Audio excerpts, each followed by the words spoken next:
Assalamualaikum warahmatullahi wabarakatuh. Selamat pagi Sobat Suara Adiaksa Pro 1 Program Suara Adiaksa Kejaksaan Negeri Batu.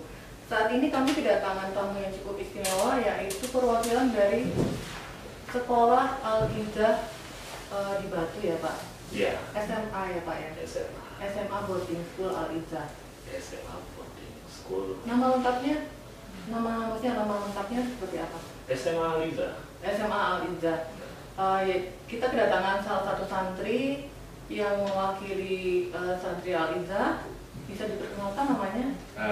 Nama saya Muhammad Rifki Fahdani, bisa dipanggil Fahdan, asal Kendari, kelas 12. Baik, kemudian Pak Sarif ya Pak ya? Iya. Kalau Pak Sarif sendiri guru apa, bidang apa? Diamanahi sebagai guru BK dan juga masalah karir lah kalau bahasa kita di sekolah itu untuk pendidikan lanjutan anak-anak. Pendidikan lanjutan anak-anak. Baik, jadi salah satu program dari Kejaksaan Negeri Batu adalah program Jaksa Masuk Sekolah serta Jaksa Masuk Pondok Pesantren, di mana sosialisasi dari program Jaksa Masuk Sekolah itu adalah mensosialisasikan kesadaran hukum bagi anak-anak usia sekolah agar anak-anak usia sekolah itu tidak menjadi pelaku atau korban dari sebuah peristiwa hukum, atau agar tidak menjadi anak yang berhadapan dengan hukum. Kalau kita tanya ke Mas Fahdan dulu ya, berkenalan dengan Mas Fahdan. Kalau Mas Fahdan sebelumnya sebelum SMA ini di SMP-nya di Mandiri Kendari ya? Iya, di Kendari. Kebetulan SMP swasta juga. Terus ini juga Islam juga, tapi pulang pergi. Jadi dari rumah ke sekolah terus pulang lagi gitu. Kalau sekolah Islam terpadu gitu ya? Iya. Kalau misalnya di sini kan benar-benar 24 jam kita di pondoknya gitu kan. Boarding school atau pondok pesantren ini ya. Kalau dulu itu SMP-nya SMP Islam. SMP IT Al-Kalam, Islam terpadu. Jadi sekarang ini teman-temannya dari seluruh Indonesia ya Mas? Iya, makanya seru. Jadi Soalnya kan seru banyak ya? ininya kan, banyak apa sih, orang-orang baru, budaya baru juga. Ada yang dari Kalimantan, ada yang dari Jawa. Makanya kayak seneng aja gitu rame. Ya karena Al-Izzah ini cukup terkenal ya Pak di Indonesia, jadi banyak yang ingin santri-santri dari seluruh Indonesia untuk menimba ilmu di pondok pesantren Al-Izzah. Alhamdulillah. Iya. Kalau kehidupan apa namanya yang berbeda dari kehidupan SMP sama SMA, karena sekarang ini 24 jam boarding school, seperti apa Mas Fahdan? Tentunya ini sih lebih mandiri, soalnya kan jauh dari orang tua juga. Terus apa-apa tuh diurus sendiri, dari mencuci baju, makannya, minumnya, segala macam kan. Kita juga dari sekolahnya langsung. Kalau misalnya kan di rumah kan bebas ya, kayak misalnya, "Ma, saya mau makan gini kan udah dikasih gitu kan." Jadi sekarang berasa banget ya kangen sama orang tua ya dulu. Iya, jadi lebih menghargai juga quality time kalau liburan gitu kan, jadi lebih dekat juga sama orang tua gitu. Kalau di boarding school sendiri kan pasti ada aturan-aturannya ya. Seperti apa kalau di pondok pesantren itu? Mungkin untuk Sobat Suara Adiaksa yang ingin bersekolah di pondok pesantren atau yang anak-anaknya ingin bersekolah di pondok pesantren, mungkin bisa mendengar cerita dari Mas Fahdan. Iya, jadi ini kan juga baru pertama kalinya mondok ya. Jadi belum, saya nggak tahu pondok yang lain gimana, tapi alhamdulillah selama di Al-Izzah ini banyak belajar sih dari yang sebelumnya saya bebas di luar megang gadget dan segala macam. Di sini dilatih buat lebih bersabar lagi gitu kan, memakai internet yang tidak terlalu ini bebas dan segala macamnya. Itu bikin saya lebih kreatif, lebih terbuka gitu. Lebih banyak hal-hal yang bisa saya ciptain sendiri gitu, daripada kalau misalnya di rumah kan kita kebanyakan pegang gadget atau segala macam gitu kan. Jadi terus, di pondok itu nggak boleh pegang gadget ya? Iya, cuman dibolehin buat kayak event-event tertentu gitu. Jadi lebih banyak komunikasi. Iya, jadi lebih banyak bersosialisasi juga sama orang. Benar-benar kita tuh kalau misalnya ada acara, apalagi kan di Al-Izzah tuh banyak event-event yang santrinya itu disuruh ikut andil, benar-benar santrinya yang disuruh jadi panitianya gitu kan. Jadi kita benar-benar ide yang dari kepala kita tuh kita tuangin gitu loh. Kalau misalnya kayak di luar kan kita sedikit-sedikit ambil referensi dari internet lah, apalah, ini kayak gini-gini. Jadi kan benar-benar harus kreatif ya, jadi nggak bisa asal Google gitu. Iya, benar.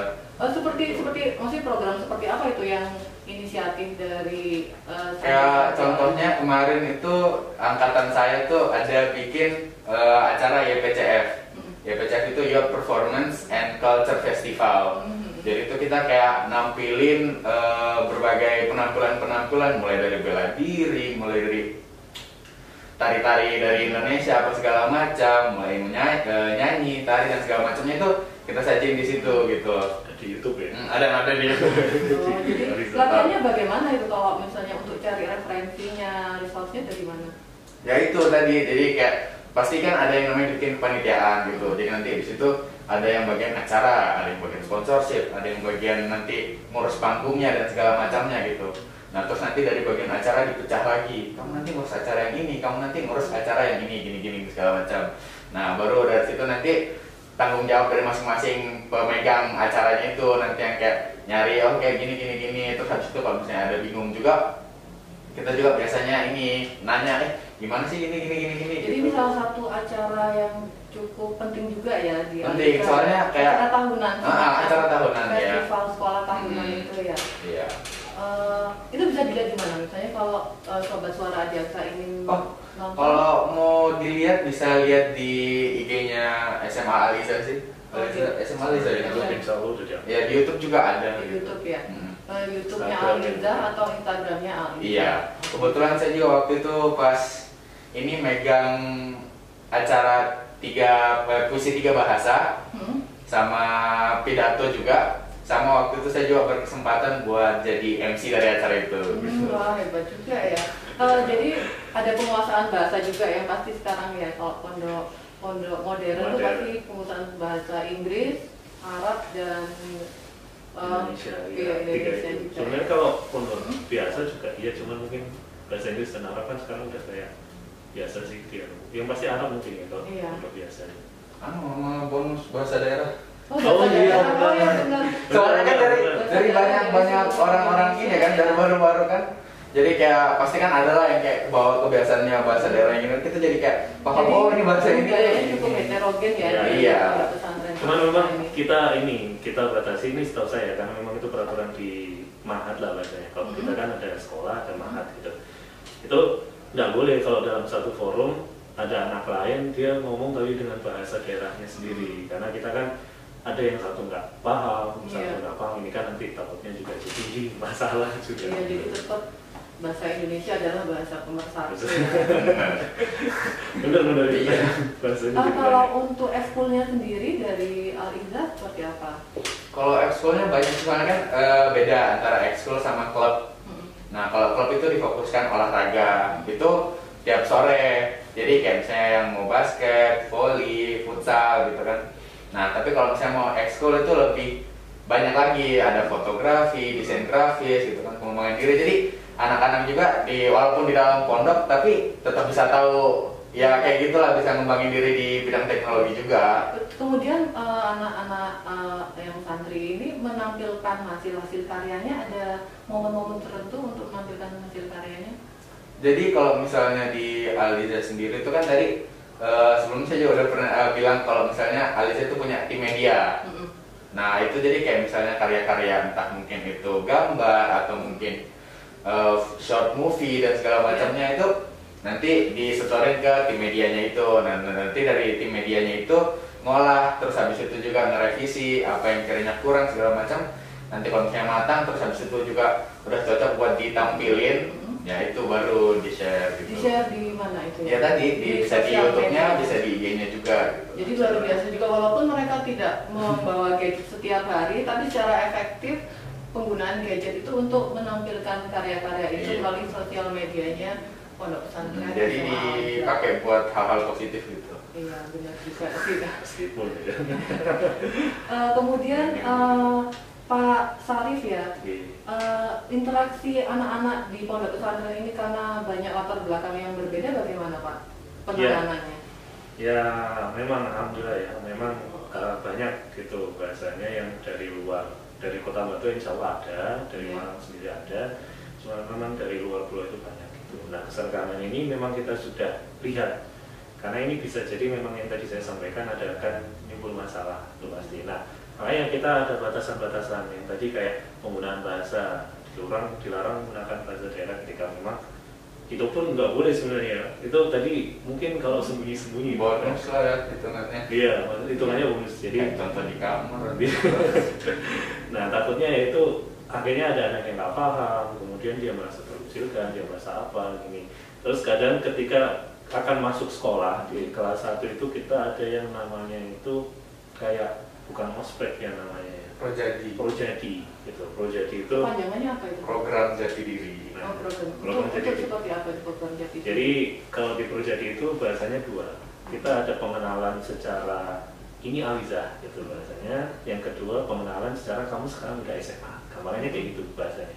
Nah, yang memang usia pubertas anak-anak remaja ya. Karena kan transisinya dari SMP ke SMA itu kerasa ya bedanya gitu. Kadang ada yang kalau kita bilang ini ke anak-anak itu SMA kelas 1 itu masa terberat karena dia harus adaptasi gitu. Adaptasi bukan cuma adaptasi untuk di pondoknya, tapi adaptasi juga mereka harus siap kalau sekarang mereka sudah remaja gitu. Ya, jadi kehidupan yang sebelumnya mungkin di rumah itu selalu dilayani, sekarang harus mandiri benar-benar ya. Bahkan itu kalau yang di rumah memang bukan dari Aliza ya. Kadang kan ada yang memang anak SMP Aliza ke SMA, itu pun yang sudah tahu bahasanya, oh lingkungan pondok seperti ini. Tapi kan yang di bawah itu masih apa ya bahasanya itu jiwanya jiwa anak SMP gitu. Jadi kita di Projadi itu kita kenalkan itu, terus kita juga kenalkan bahasanya di sini tuh banyak culture gitu. Kita ngeblendkan mereka. Jadi yang satu tempat nggak boleh kumpul satu tempat gitu. Bahasanya ketika duduk kita blendkan mereka. Terus jadi menghargai, istilahnya mereka menghargai banyak apa namanya latar belakang teman-temannya gitu ya Pak. Iya, bukan untuk malah di situ kumpul sama yang Jawa sendiri gitu. Malah yang itu tadi yang disampaikan ya. Nah, Nanda ini kan jadi kita kebrandkan itu gitu. Niatannya itu ya udah ini kalian sesama saudara satu di sini, nanti dalam 3 tahun untuk SMA ya. SMA dalam 3 tahun harapannya ya lulus bareng. Baik, Sobat Suara Adiaksa masih bersama Fahdan dan Pak Sarif dari SMA Boarding School Al-Iza. Untuk akademisnya sendiri bagaimana Pak? Ada target tersendiri dari SMA Al-Iza ini? Target gimana ini maksudnya? Misalnya presentasi yang diterima PTN atau seperti apa gitu? Kalau target ke anak-anak ini maksudnya ke anak-anak atau? Iya ke anak-anak. Ya kita nggak nyuruh mereka target ya. Maksudnya ya namanya sekolah kan gimana mereka berkembang gitu. Cuma kita arahkan ya kalau ini mungkin saya pernah sampaikan. Mungkin maksudnya kita setelah lulus anak-anak ini banyak yang masuk kemana? Oh gitu, ini umum banyak. Jadi ada yang masuk ke PTN, ada yang masuk ke perguruan tinggi luar negeri, ada yang juga perguruan tinggi luar negeri. Ada yang fokus ke Akmil, tapi untuk yang putra masih belum ada, yang belum. Insya Allah tahun inilah ya. Terus ada juga yang ke sekolah kedinasan juga, berarti ada yang berminat ya? Ada banyak gitu. Jadi di yang Projadi tadi itu juga yang tadi kan saya bilang ada yang akademik ya bahasanya. Nah itu kita kenalkan sama kamu harus punya tujuan bahasanya. Kamu harus punya target. Jadi dari usia dini mereka sudah harus mempunyai tujuan dalam hidupnya juga ya Pak ya? Terutama untuk kedepannya, cita-citanya, kemudian sekolahnya, pendidikannya mau lanjut kemana sih itu. Tapi kan yang namanya anak kelas 10 mungkin gampang ya bilangnya bahasanya, oh saya pengen jadi dokter, enggak apa-apa, itu cuma jadi gambaran kita awal gitu. Nah biasanya kita juga kasih bahasanya, stepmu apa untuk mencapai itu? Ustaz saya kepengen hafal 30 juz gitu, stepmu apa? Nanti kira-kira halanganmu apa? Terus kira-kira kamu nanggulanginya gimana? Jadi tujuan atau goal mereka itu ada arahannya gitu, step by stepnya seperti apa. Kalau Bapak Sarif sendiri sebagai guru BP di Al-Iza ini latar belakang pendidikannya apa Pak? Alhamdulillah saya lulus dari latar belakang psikologi. Psikologi ya. Sedangkan ustadz dan murabi yang lain dari pondok pesantren juga ada ya Pak? Murabi dari pondok pesantren, guru-guru di sekolah rata-rata juga dari perguruan tinggi pendidikan yang dasarnya pendidikan. Sedangkan kalau Mas Fahdan sendiri cita-citanya setelah lulus dari SMA Al-Iza kemana? Nanti ya setelah itu kan saya rencananya mau masuk psikolog ya. Nanti terus habis itu mau Psikolog ngambil, ya? iya mau ngambil psikolog klinis juga, Oh, oke. jadi profesional. Nah, hebat juga ya. Jadi sekarang ini memang lagi apa namanya mental health memang sekarang lagi banyak disorot ya.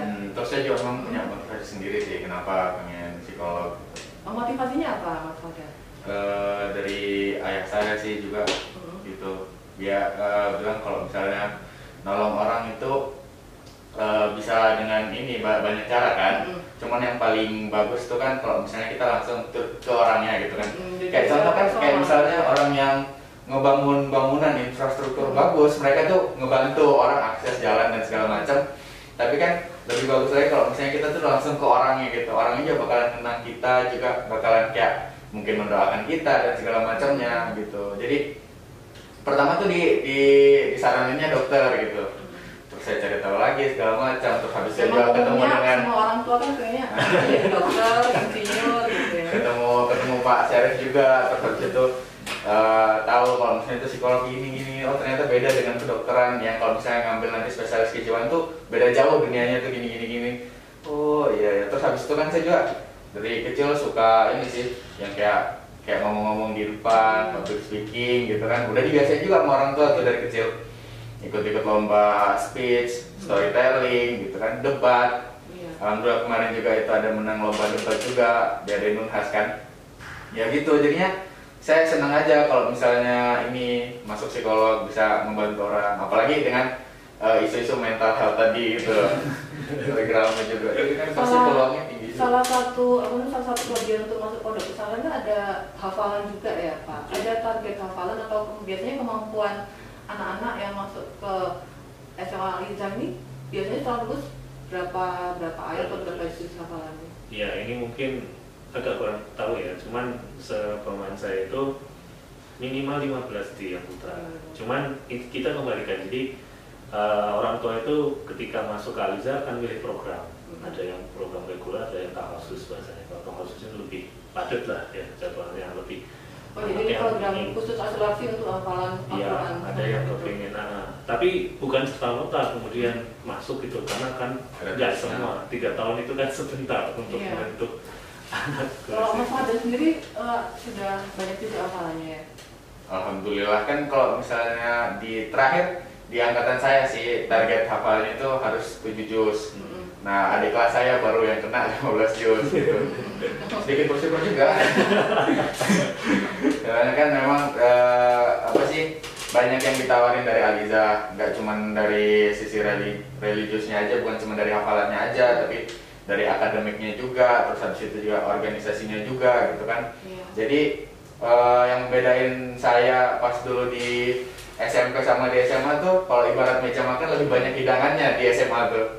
Jadi kayak terserah saya mau ngambil mana, mau banyakin yang mana gitu kan ngambilnya gitu.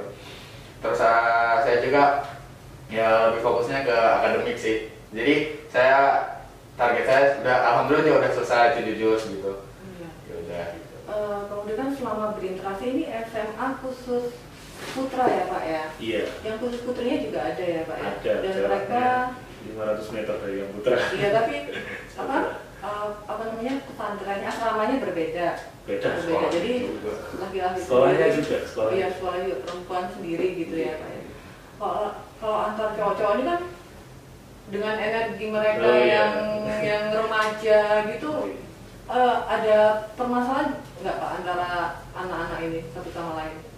Ya kalau ya namanya anak laki-laki ya gitu, makanya tadi kalau Nanda ngomong kan banyak olahraga bahkan sampai ada klubnya, itu harapannya itu energinya habis di situ. Tapi ya kita nggak mungkiri kalau memang kadang ada kesalahpahaman, ada konflik, ada cekcok. Maksudnya bagaimana gitu. Mengajari anak-anak ini untuk menyelesaikan kesalahpahaman seperti apa Pak? Nah alhamdulillah memang kita sama pondok ini kan sinergi. Di sekolah kita ajarkan yang normatif bahasanya. Tapi kalau yang di pondok itu kita ajarkan adab yang bahasanya gitu. Adab ya. Karena memang seringkali adab itu lebih utama daripada ilmu ya Pak. Itu kita bebas misal ngomongnya yang tadi normatif, tapi kadang adab gitu. Jadi di sekolah kita ajarkan itu, anak-anak di pesantren sama di sekolah kita lihat. Kalau memang nanti ada kemungkinan sampai yang buruk ya bahasanya itu. Alhamdulillah kadang dipandu sendiri sama anak-anak, misal ada yang lapor, Ustaz, anak ini lebih ini sama ini gitu. Jadi penanganan kita itu penanganan yang wah ini bahaya nih kalau diterusin, kalau nggak segera di ini gitu. Tidak segera ditangani ya Pak. Tapi anak-anak ini terbuka ya Pak dengan guru. Alhamdulillahnya begitu. Ada masalah. Itu ya Mas Fadan. Iya, makanya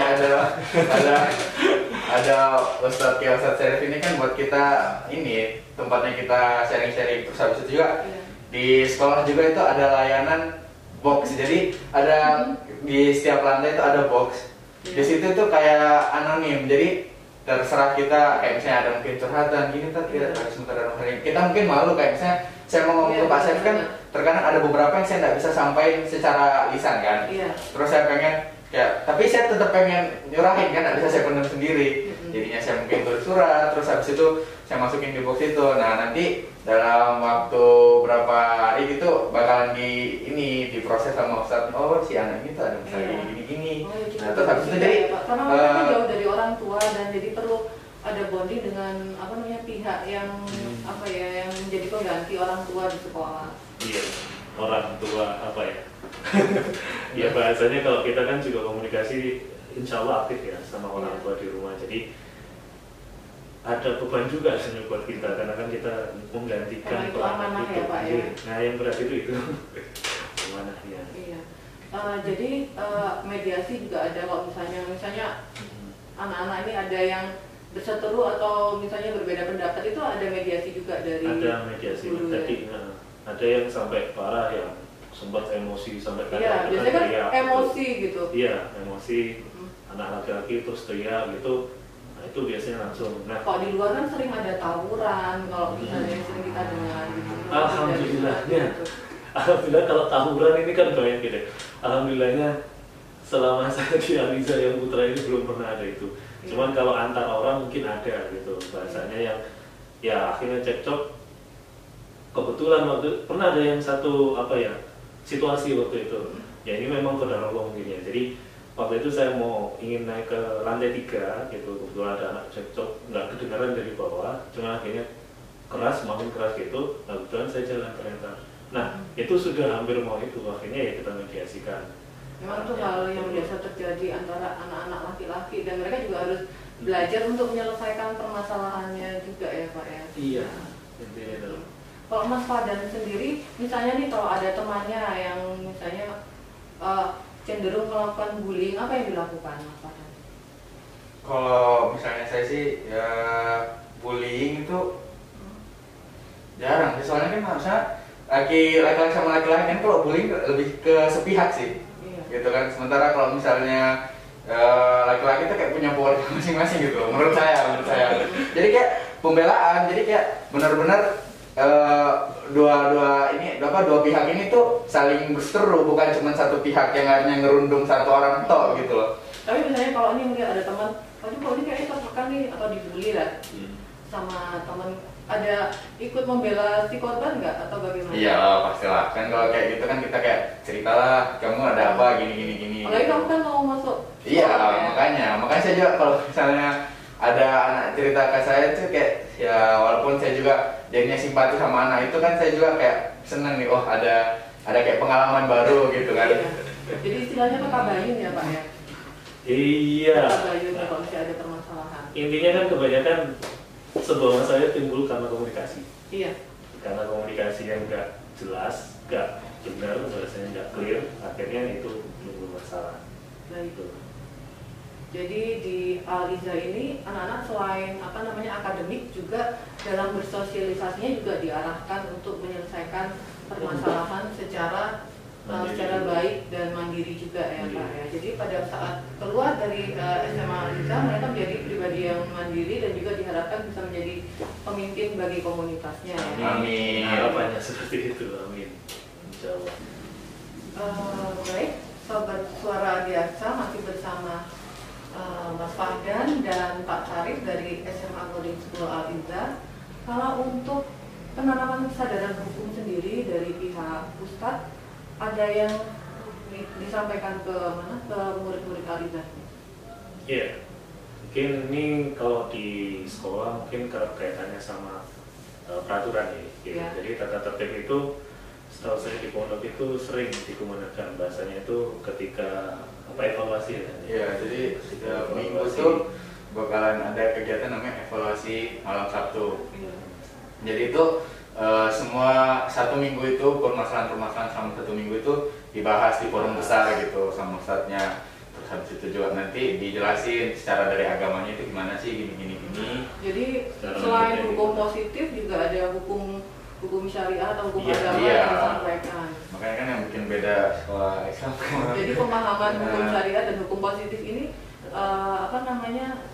selaras gitu ya Pak ya. Jadi kan kita kayak ada hukum juga bahasanya itu tata tertib. Ini kan semacam hukum cuma dalam lingkup sekolah. Iya. Jadi kalau kalian nggak begini, kalian melakukan ini, kalian akan kena ini. Itu kita sering sampaikan ke anak-anak berulang-ulang, harapannya mereka tetap ingat.